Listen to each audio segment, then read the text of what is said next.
¿Qué tal? Muy buen día tengan todos ustedes. Bienvenidos a esta clase del libro de los Hechos. Estamos ahora estudiando el capítulo 8, así que vamos para allá. Bien, por favor, si tienes ahí tu Biblia, vamos a darle lectura ahí al capítulo 8. Recuerden que la última parte que estudiamos del capítulo 7 estábamos viendo que Esteban fue el primer mártir, fue sentenciado, se puede decir, a muerte, lo apedrearon, y ahí dice que lo consentía un joven llamado Saulo, ¿verdad? Este joven va a aparecer acá en escena, pues ya en el capítulo 8, y este Saulo, pues que es el apóstol Pablo más adelante, porque fue llamado por Jesús, discipulado también por Jesús, ahora en este momento pues es un perseguidor, se va a convertir en encabezar una gran persecución en todo Jerusalén, incluso fuera de Jerusalén. Así que vamos ahí al capítulo 8 y vamos a darle lectura, vamos a analizar los versículos. Dice ahí: y Saulo consentía en su muerte. En aquel día hubo una gran persecución contra la iglesia que estaba en Jerusalén. Me llama la atención que dice, no dice solamente persecución, sino dice gran persecución. O sea, como dando un énfasis de que esto no era una persecución normal, sino esto era algo más fuerte. Tan mortal era, que bueno, aquí ya era Esteban, ¿no? Más adelante vemos que algunos también mueren, incluso apóstoles, que se quedaron, ¿verdad? Acá en Jerusalén. Pero vemos que se levanta esta gran persecución y la iglesia empezó a ser asolada. Era afligida.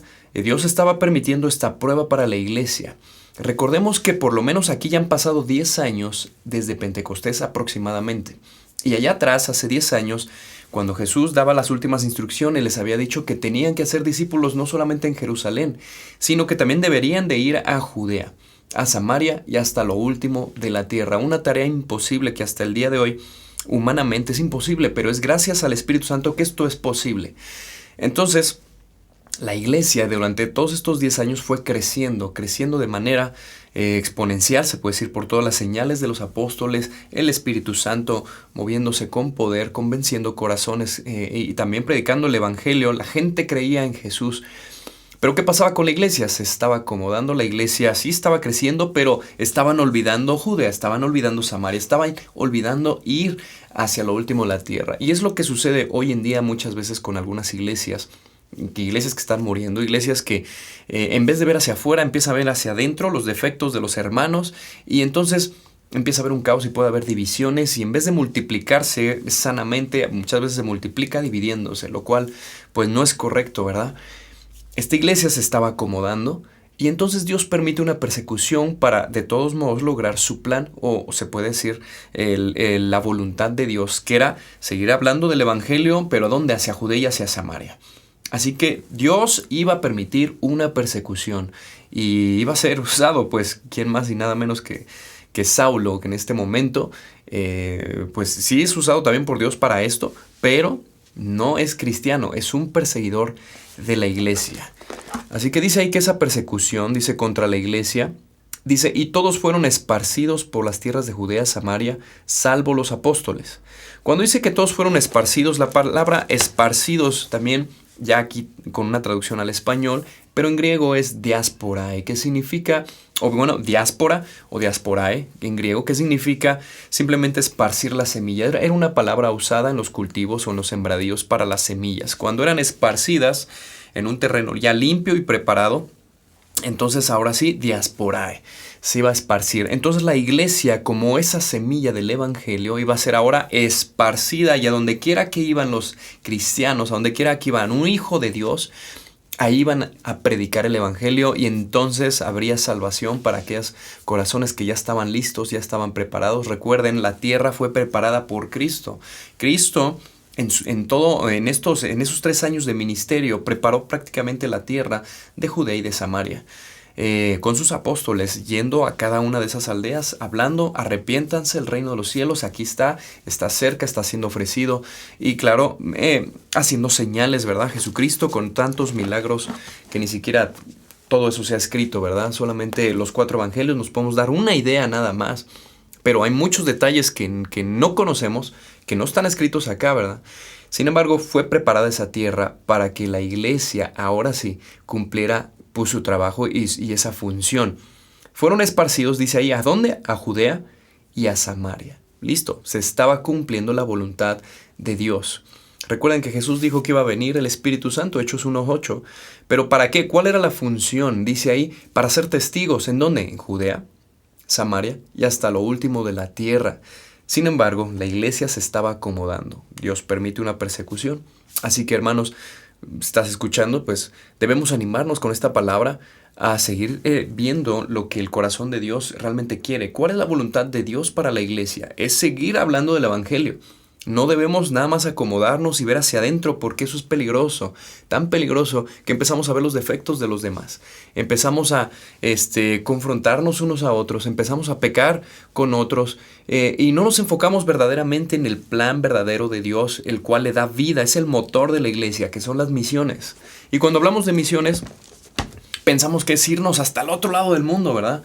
Qué bueno si hay en tu iglesia algún llamado a eso, pero las misiones son tu colonia. La misión es Jerusalén, ¿verdad? Pero también la misión es, listo, el siguiente estado, la siguiente ciudad más cerca, el siguiente país que está colindando. Y bueno, hasta lo último de la tierra, si en este momento hay personas en tu iglesia, o incluso tú mismo, ¿verdad? Si estás siendo llamado, listo, ya tienes que estar orando y diciéndole a Dios, bueno, vas a abrir puertas, Dios, aquí estoy, heme aquí, ¿no? Y Dios nos está animando ahorita con esta palabra, ¿verdad? Dice ahí, versículo 2, dice, y hombres piadosos llevaron a enterrar a Esteban e hicieron gran llanto sobre él. Y Saulo asolaba la iglesia y entrando casa por casa arrastraba a hombres y a mujeres y los entregaba en la cárcel. Los entregaba en la cárcel. Así que imagínese esa persecución. Ahorita, gracias a Dios, nosotros vivimos en un país libre. No sé desde dónde nos ves, pero estamos en México. Podemos abrir la palabra de Dios sin ningún problema. Podemos predicar en la plaza sin ningún problema. Hasta ahora no hay algo que nos impida, porque pedimos un permiso y listo. Hay una libertad de expresión. Pero llegará el momento, será en el futuro, que a lo mejor algún gobernante, algún presidente prohíba, y entonces predicar la palabra será muy difícil. Hermano, tenemos que ya predicar la palabra.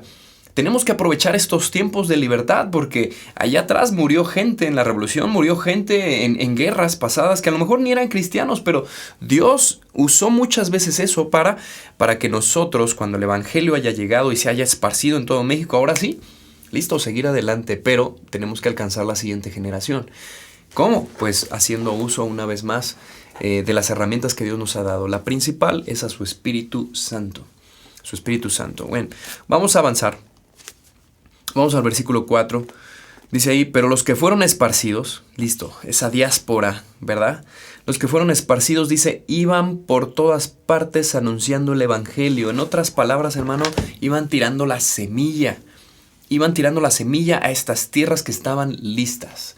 Tierras fértiles, porque de ahí va a haber mucho, mucho fruto. Esa generación será alcanzada para la gloria de Dios. Sería su responsabilidad continuar con la generación que venía de atrás y así sucesivamente. Hoy en día estas tierras, tan complicado predicar el evangelio, tan difícil abrir una Biblia, tan difícil compartir, sigue habiendo persecución.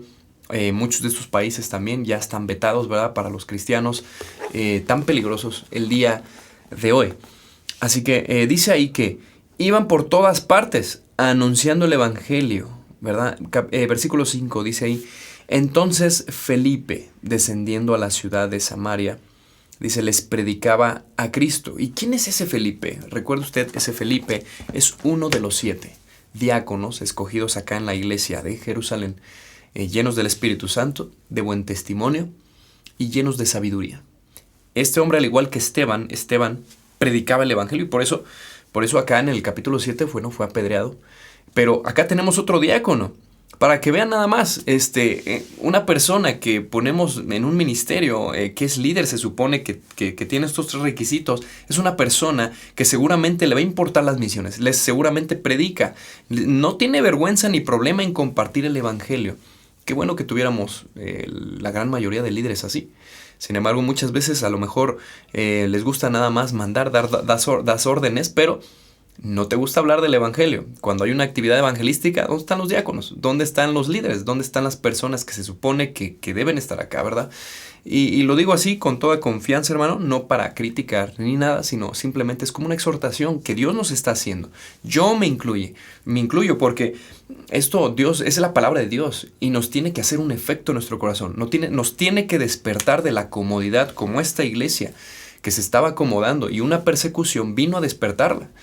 Dios, ¿qué tiene que enviarte para que despiertes? ¿Qué tiene que enviar a la iglesia para que despierte?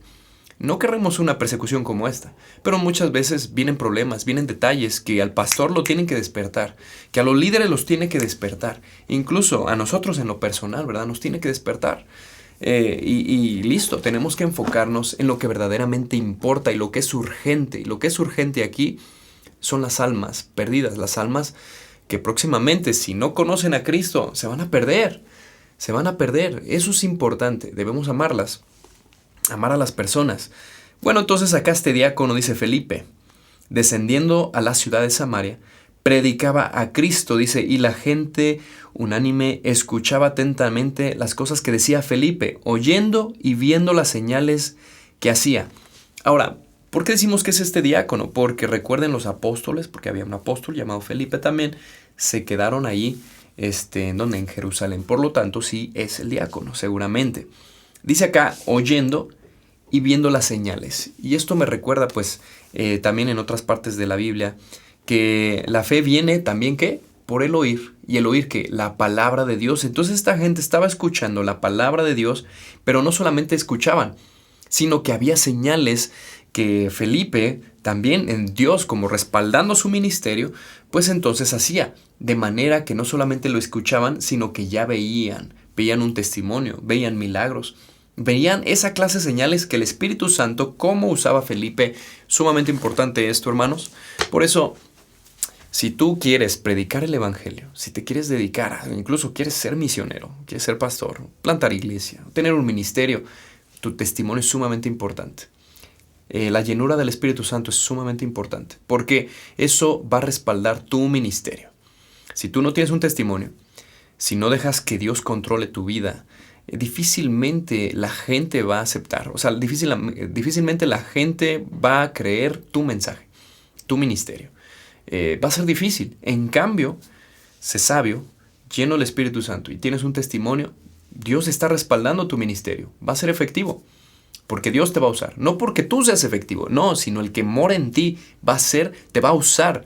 Te va a capacitar, te va a dar las herramientas necesarias, va a poner las palabras justas en tu boca necesarias para ese momento, ¿verdad? Es Dios quien lo hace, como lo está haciendo acá Felipe. Tiene un efecto. Vamos a avanzar, dice ahí. Versículo 6 dice, y la gente unánime escuchaba atentamente las cosas que decía Felipe, oyendo y viendo las señales que hacía. Seguían atentamente, o sea, llamaba la atención de estas personas. Versículo 7. Porque de muchos que tenían espíritus inmundos, salían estos dando grandes voces, y muchos paralíticos y cojos eran sanados. Así que había gran gozo en aquella ciudad. Aquí el versículo 8 es prácticamente el resultado de tener a Cristo en tu corazón, de venir, se puede decir, de la esclavitud ahora a la libertad, de estar se puede decir, en la esclavitud de las tinieblas, ahora perteneces a una familia y estás en la luz. De ser esclavo del pecado y de Satanás a ser libre y ahora ser hijo de Dios y poderle decir a Dios, Padre. ¡Qué genial! ¿Tú crees que no nos va a dar gozo? Claro, porque aparte el gozo es un fruto del Espíritu Santo. El Espíritu Santo en nuestra vida es un fruto. El gozo de la salvación, el saber que tengo esperanza, el saber que tengo vida eterna, el saber que la prueba que estoy pasando no va a ser para siempre. Esto terminará. Este planeta como lo conocemos, esto va a terminar y estaremos en un lugar mejor, en un verdadero hogar donde no habrá más pecado, no habrá más llanto, no habrá más muerte, no habrá más dolor. ¿Sí ve? Porque todo eso será diferente en un reino de equidad, de justicia, donde el Rey de Reyes, Jesús, nuestro Salvador. Eso nos da demasiado gozo. Cada vez que yo pienso esto, ahorita que estamos hablando de esto, o sea, nos tiene que dar un gozo Es un gozo que viene de allá, de lo más interno, que es el Espíritu Santo, que nos da ese fruto y poder decir, tengo esperanza, tengo vida eterna, qué genial. Y si estoy pasando por prueba, ¿por qué viene gozo? Porque yo puedo estar pensando, esto no va a ser para siempre. Esta enfermedad no va a ser para siempre. Este dolor no va a ser para siempre. Vendrá Jesús. O yo me encontraré cara a cara con Él. Tendré un nuevo cuerpo. Eso me da mucho gozo. No solamente el pensarlo, sino estar convencido de eso. ¿Tienes fe? ¿Tú verdaderamente lo crees? Tantas promesas aquí escritas hablando del cielo, ¿verdad? Hablando de lo porvenir. Nos da esperanza. Entonces esta gente, muchos de ellos enfermos, quizá muchos de ellos con problemas, asuntos, venía el Evangelio, iba a cambiar sus vidas totalmente, tendrían esperanza. Dice ahí el versículo 8, así que había gran gozo en aquella ciudad. ¿Qué quiere decir? Cuando ya habla de ciudad, quiere decir que gran número de esas personas se convirtieron. Les digo, el campo estaba listo. Solamente se necesitaba, yo iba a decir, bueno, ¿se necesita una persecución para hacerlo? No. Sin embargo, como la iglesia, repito, no quiso hacer su papel, Dios permite una persecución y entonces, listo, para cumplirse ahora sí lo que Él ya había dicho, ¿verdad? Que se iba a predicar el Evangelio. Pero hermano, antes de que venga eso, animémonos, hable con su pastor, haga proyectos donde tenga que ver siempre misiones. Esos proyectos son los que vale la pena gastarse. No solamente gastar dinero, gastar tiempo, gastarte tú, desvelarte incluso muchas veces. Orar, ayunar. Esas cosas son las que valen la pena. No los focos de la iglesia, no que hay que comprar una nueva pantalla, no que hay que comprar un nuevo equipo de sonido. Hermano, yo no digo que no sea necesario. Claro que es necesario muchas veces. Depende del contexto de cada iglesia y qué ciudad estés. Pero eso no es lo más importante.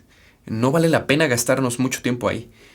Porque eso se quedará, es cosas material nada más. Adornar la red para ir a la pesca, está bien. Pero lo más importante son las personas. Lo más importante es hacer la voluntad de Dios. Y esta gente lo estaba entendiendo ya. Yo creo que en el camino, después de ser perseguidos, vámonos. Yo creo que iban pensando, híjole, sí nos tardamos. Yo creo que Dios está permitiendo esto para salir de aquí, de nuestra comodidad, y ahora predicar el Evangelio. Yo creo que ellos estaban reflexionando. No lo dice la Biblia, pero a mí me ha pasado. No que me han perseguido, pero yo creo que yo he estado en procesos, en enfermedad. Y es ahí cuando me doy cuenta y digo, Dios, me estás despertando. Yo creo que quieres que haga esto. Y listo, lo hacemos, es efectivo, ¿verdad? Despertamos de una, se puede decir, letargia espiritual y mucha flojera espiritual muchas veces en la iglesia, que necesitamos una sacudida. Así que, ánimo hermanos, estamos aquí aprendiendo.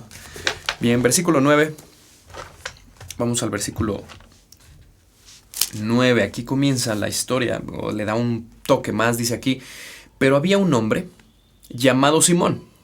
Dice que antes ejercía la magia en aquella ciudad y había engañado a la gente de Samaria, haciéndose pasar por alguno grande. Ya sabes, como mucha gente charlatana hoy en día, hasta en la tele, radio, periódicos, revistas, no físico.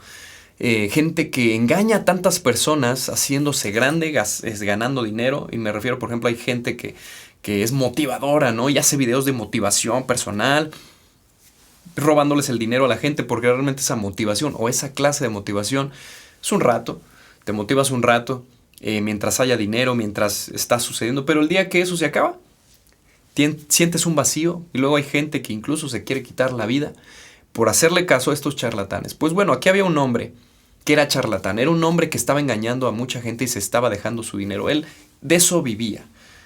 ¿Y qué sucede con este hombre vacío, se puede decir, que usaba sus magias y sus artes? Y dice, había engañado a la gente de Samaria. Y aquí me detengo también un poquito porque muchas veces incluso cristianos, que he escuchado también, que han sido engañados. Es posible que todavía haya cristianos, o cristianos entre comillas, que simplemente están escuchando en la televisión ser motivados, o están buscando también en la televisión gente que les lee, se puede decir, no, el zodiaco y todo esto, y que qué símbolo eres, ¿no? ¿Qué signo eres? Y están esperando a que les digan, este es tu año, las estrellas están alineadas. Y veo hijos de Dios que todavía creen esto y gastan dinero muchas veces en esto. No es posible. Espero que tú no lo seas. Y si lo eres, bueno, arrepiéntete. Y confía más bien en el Señor Jesús. Confía mejor en su palabra. Esto es la verdad. Estudia la verdad para que te des cuenta que es falso. que es falso. Pero cuando no sabes ni siquiera la verdad, no vas a saber qué es falso. Es como los banqueros cuando reciben dinero en la ventanilla. Si el banquero no conoce un billete verdadero y no lo estudia, todas sus características y pruebas que se le hace un billete verdadero, si no lo conoce, le pueden dar varios billetes y se le va a ir por ahí uno falso o muchos falsos y no se va a dar cuenta.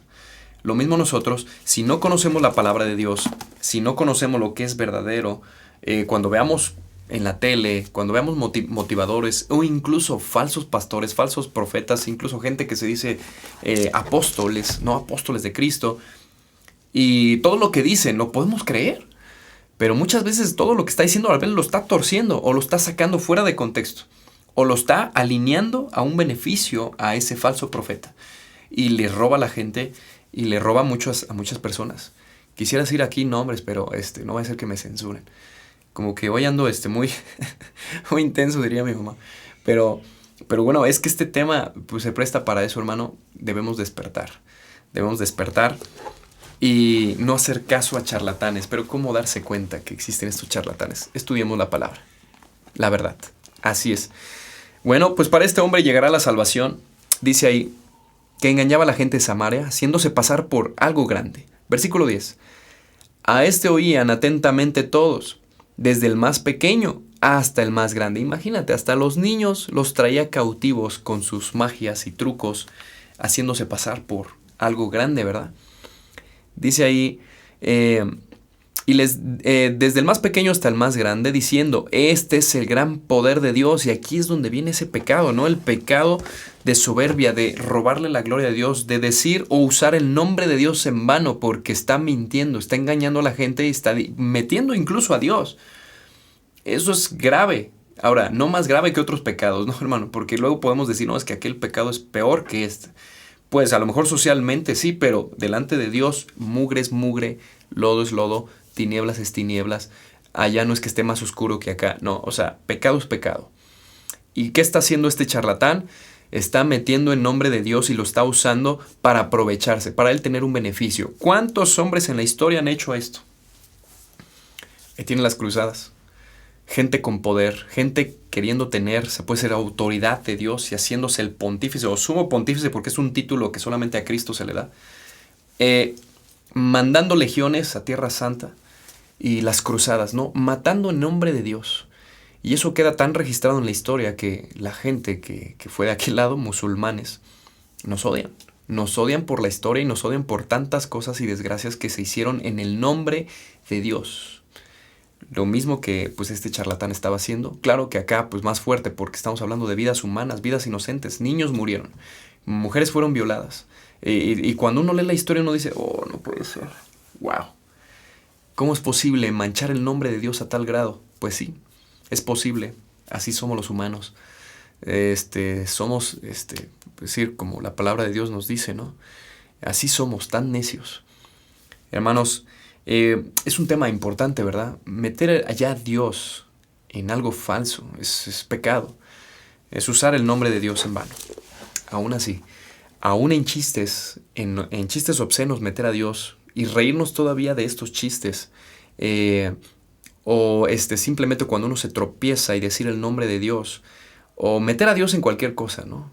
No lo podemos hacer. Es tomar el nombre de Dios en vano. Pero eso va a cambiar, dice aquí el versículo 12.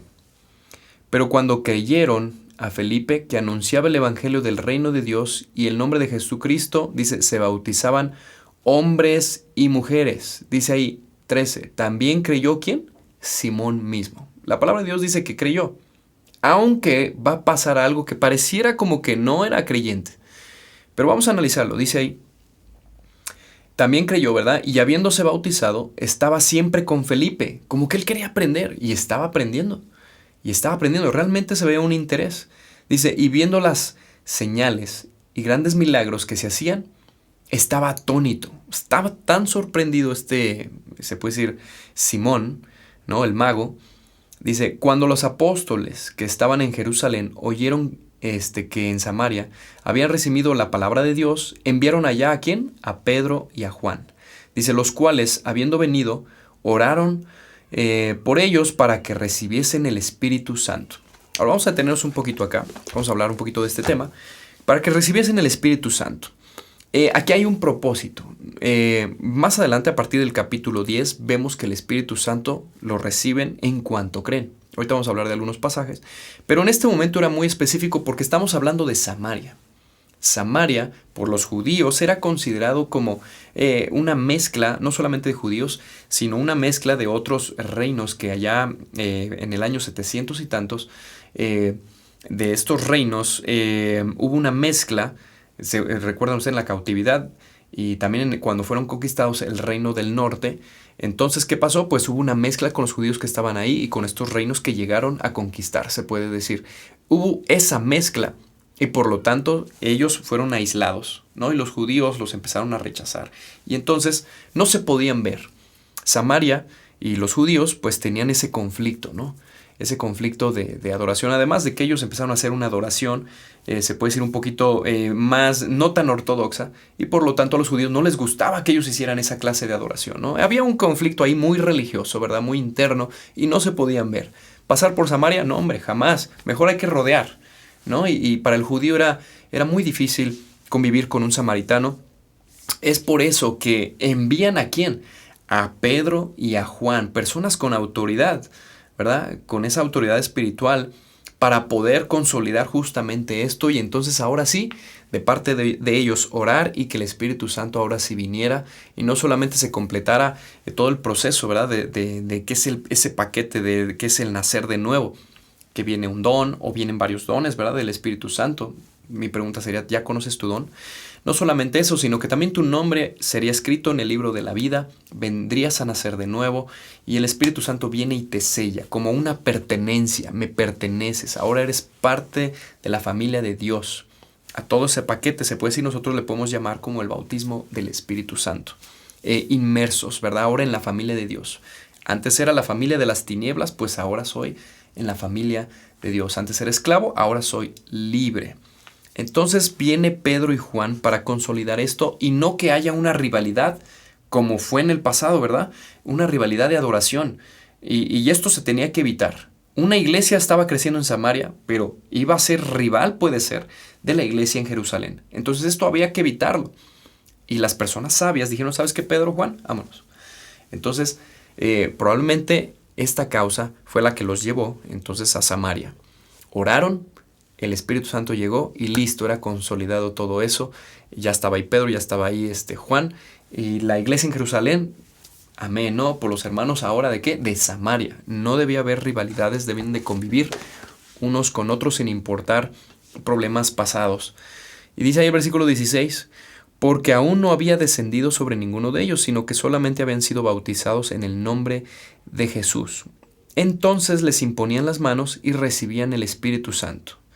Dice, cuando vio Simón que por la imposición de las manos de los apóstoles se daba el Espíritu Santo, les ofreció dinero. Bueno, antes de empezar con el otro tema, voy a leer algunos versículos, por favor, si tienes ahí tu Biblia.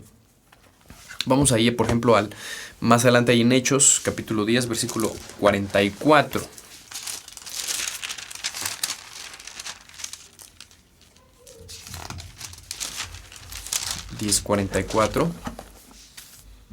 Dice así, mientras aún hablaba, Pedro, estas palabras, dice, el Espíritu Santo cayó sobre todos los que oían el discurso. ¿Qué quiere decir? Que estas personas que estaban escuchando a Pedro estaban creyendo ya en su corazón, estaban poniendo su fe ahora en Jesús y cae el Espíritu Santo. Esto es la evidencia de lo que podemos decir que creemos cuando una persona cree en Jesús como su Salvador. En ese momento el Espíritu Santo está haciendo una obra, ha sido convencido y el Espíritu Santo ha entrado a su vida porque ha puesto su fe en Jesús, está arrepentido y por lo tanto viene ese milagro de la salvación. Algo sobrenatural estará sucediendo en esta persona, viene a nacer de nuevo, es obra del Espíritu Santo. Sí, vamos a encontrar otro pasaje también que es en el 19:2 de Hechos. 19:2. Dice ahí el 19:2. Vamos a agarrar un poquito de contexto. Versículo 1 dice: aconteció que entre tanto que Apolos estaba en Corinto, Pablo, después de recorrer las regiones superiores, vino a Éfeso y hallando a ciertos discípulos les dijo: ¿recibiste el Espíritu Santo cuando creísteis?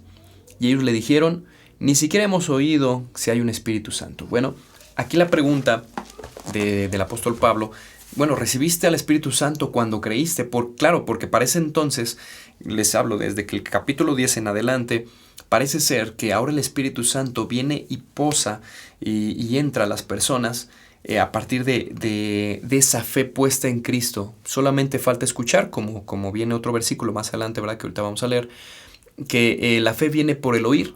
Y el oír, que la palabra de Dios. Yo tengo y ejerzo esa fe sobre Jesús. Él es mi Salvador. Entonces viene el Espíritu Santo. Por eso es que el apóstol Pablo pregunta: cuando creíste, ¿vino el Espíritu Santo?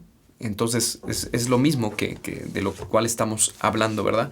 Y un último pasaje, Efesios capítulo 1, versículo 13. Dice así.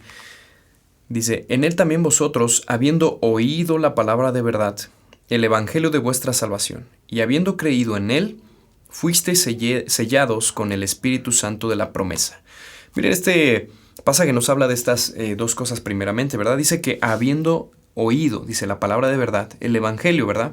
Pero después dice: habiendo creído en él, fuisteis sellados. O sea, es necesario estas dos cosas para entonces viene un resultado. En el momento de yo escuchar la palabra de Dios, poner mi fe en Cristo, o sea, haber escuchado ese evangelio y haberlo creído, viene el Espíritu Santo a sellarme como pertenencia. Me perteneces. Ahora has creído, ¿verdad? Por eso es que podemos confirmar que a partir del capítulo 10 parece ser que ahora el Espíritu Santo está, se puede decir, operando de esta manera en el creyente. En el momento que cree, es el momento donde recibe el Espíritu Santo y viene todo ese proceso que nosotros podemos hablar, ¿verdad? De pasar de una familia a otra, de las tinieblas a la luz, de ahora tener una familia y pertenencia en Cristo, una identidad en Cristo. Mi nombre es escrito en el libro de la vida y el Espíritu Santo me sella. Así que bueno, vamos a regresar a nuestro pasaje, acá en el capítulo 8.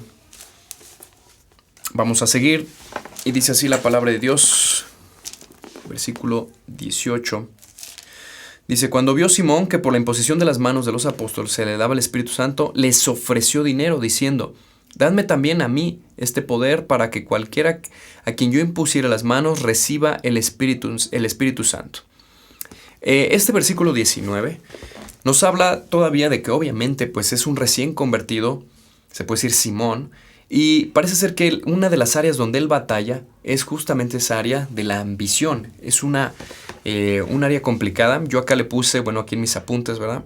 La soberbia, la apariencia. Hay mucha gente que recién convertida, pues claro, viene así a Cristo. Bueno, este soy yo. Voy a ser una nueva persona, sí, claro. Es como una hoja en blanco, la cual el pintor va a empezar a hacer una obra de arte. Pero no es que ya estamos listos y somos unos perfectos, sino, recuerden, la estatura perfecta es Cristo. Yo aspiro a eso. Ahora estoy en esa carrera, diría Pablo, la meta es Cristo. Pero hay un proceso, hay una carrera. Yo voy comenzando, pero tengo muchos defectos. Batallo con ciertas áreas, pero ahora tengo las herramientas, sobre todo el Espíritu Santo que me va a ayudar a decir no, al Espíritu Santo que me va a ayudar a no decir groserías, a cambiar mi forma de hablar, mi pensamiento, dejar vicios, dejar el alcohol, dejar drogas, dejar aquella vida que normalmente es de donde nos saca el Señor, y entonces empieza una transformación, ¿verdad? Empieza ese proceso que el Espíritu Santo hará en cada creyente, conforme uno también le está permitiendo, ¿verdad? Entonces, recuerden aquí Simón, como dice la palabra, que él creyó también en el versículo 13, pero vemos que él es nuevo totalmente, él no ha entendido qué es el Espíritu Santo, no ha tenido un discipulado, aunque ha estado con Felipe, él no le han enseñado, por lo tanto, su pecado le gana, aún su carne le ha ganado. ¿Cuántos cristianos, hijos de Dios, recién convertidos, todavía batallan muchas veces con el alcohol, regresan a la fiesta? Pero es porque la responsabilidad de la iglesia, la responsabilidad nuestra, que cuando una persona viene a Cristo, es darle seguimiento, es buscarlo, discipularlo, porque de hecho el mandato es ese: ir y hacer discípulos, no nada más predicar. ¿Y qué haremos con los que se convierten? Tenemos que tomarlos y gastarnos tiempo, llevarlos quizás, si tienes algo más sistemático, más organizado en la iglesia, un discipulado a lo mejor un poquito más amplio, más masivo, o persona a persona. Dependerá el caso. Yo creo que en el caso de Simón hubiera sido mejor, o es mejor todavía, discipularlo, ¿verdad? Y persona a persona, que él resuelva sus dudas, pero ayudarle a que también quite ese pecado, que él se arrepienta. Y es lo que va a suceder. Dice acá el versículo entonces 20. Entonces Pedro le dijo: tu dinero perezca contigo, porque has pensado que el don de Dios se obtiene con dinero. No tienes tu parte ni suerte en este asunto, porque tu corazón no es recto delante de Dios. Arrepiéntete, pues, de esta tu maldad, y ruega a Dios si quizá te sea perdonado el pensamiento de tu corazón. Fue duro, Pedro fue duro, pero a lo mejor, pues, Pedro no lo conoce. Pedro va llegando. Realmente él se convirtió con Felipe. Entonces, Pedro no conoce el contexto todavía de a lo mejor de este mago, bueno, ex mago, ¿verdad? Simón.